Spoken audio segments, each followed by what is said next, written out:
নমস্কার বন্ধুরা, মল্লিকা কিচেনে আজকে ডুমুর নিয়ে এসেছিলাম। ডুমুরের একটি রেসিপি বানাবো। আপনারা কিন্তু শুরু থেকে শেষ পর্যন্ত আমার সঙ্গে থাকবেন। এটা একটু অন্যভাবে বানাবো, তাই শেয়ার করছি আপনাদের সঙ্গে। ডুমুরটাকে নিয়ে এইভাবে ছোট ছোট করে কেটে নিয়েছি। এবার এই আলু আর ডুমুরটাকে কিন্তু আমি কুকারে দিয়ে 2টো সিটি দিয়ে দিচ্ছি। ডুমুরটা কিন্তু কুকারে নিয়ে নিয়েছি। এবার পরিমাণ মতো জলটা দিয়ে দিলাম। ডুমুরটা কিন্তু ডুবিয়ে দিচ্ছি না। এবার একটু হলুদের গুঁড়ো দিয়ে দিলাম আর দিয়ে দিলাম লবণ।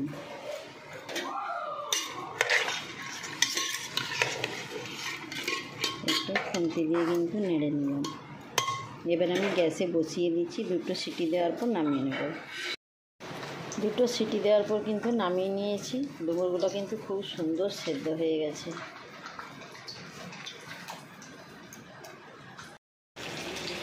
এবারে কিন্তু আমি কালকে 4 পিস মাছ ভাজা ছিল, এই মাছগুলোর আমি পুরো কাঁটা বেছে নিচ্ছি। এবারে ডুমুর রান্নাটার জন্য আমি কয়েক টুকরো রসুন নিয়েছি, আদাও 1 টুকরো নিয়েছি, ছোট ছোট করে কেটে নিয়েছি। আর শুকনো লঙ্কা 5-6টা নিয়েছি, কাজু বাদাম নিয়েছি 10টার মতো, আর পেঁয়াজ নিয়েছি 2টো, আর টমেটো নিয়েছি 2টো। আমি এগুলো সব একসঙ্গে বেটে নিচ্ছি। এই সেদ্ধ করে রাখা ডুমুরটা কিন্তু আমি কড়াতে তেল দিয়ে দিয়েছিলাম। তেলটা গরমও হয়ে গেছে। এবার ডুমুরটা দিয়ে আমি একটু নেড়ে নিচ্ছি।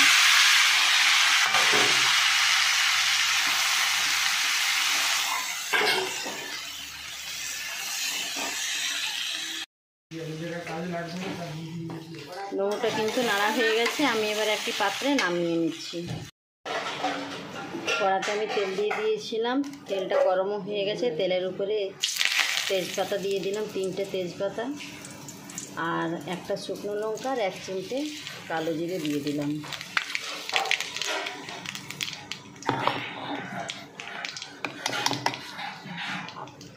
আর বেটে রাখা মশলাটা দিয়ে দিচ্ছি।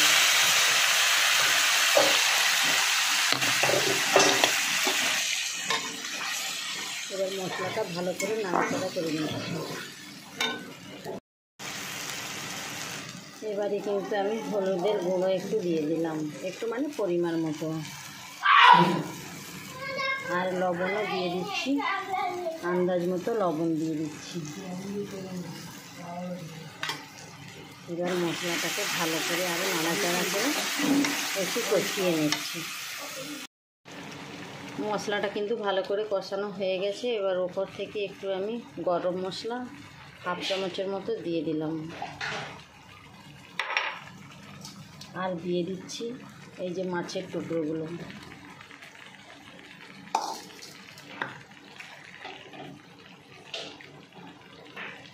আর দিয়ে দিচ্ছি ধনেপাতা কুচানো। দিয়ে একটু ভালো করে আবার নাড়াচাড়া করে নিচ্ছি। এবারে ডুমুর আর আলুটা দিয়ে দিচ্ছি।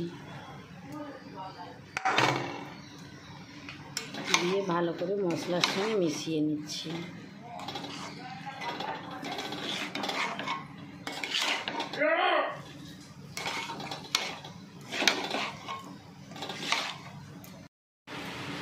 ভালো করে নাড়া হয়ে গেছে। এবার আমি পরিমাণ মতো জলটা দিয়ে দিচ্ছি।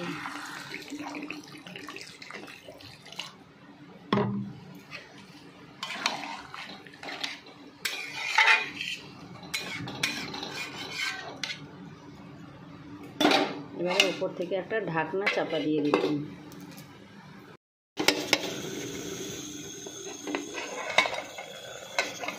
এবারে ঢাকনাটা খুলে নিলাম। রান্নাটা কিন্তু হয়ে গেছে। আমি এবার একটা পাত্রে নামিয়ে নিচ্ছি। ডুমুরের কিন্তু রান্নাটা হয়ে গেছে। আমি একটি পাত্রে নামিয়ে নিয়েছি। এবার আমি পরিবেশন করব। আপনাদের যদি ভালো লাগে থাকে অবশ্যই কিন্তু আপনারা লাইক করবেন। তাহলে আজকের মতো টাটা।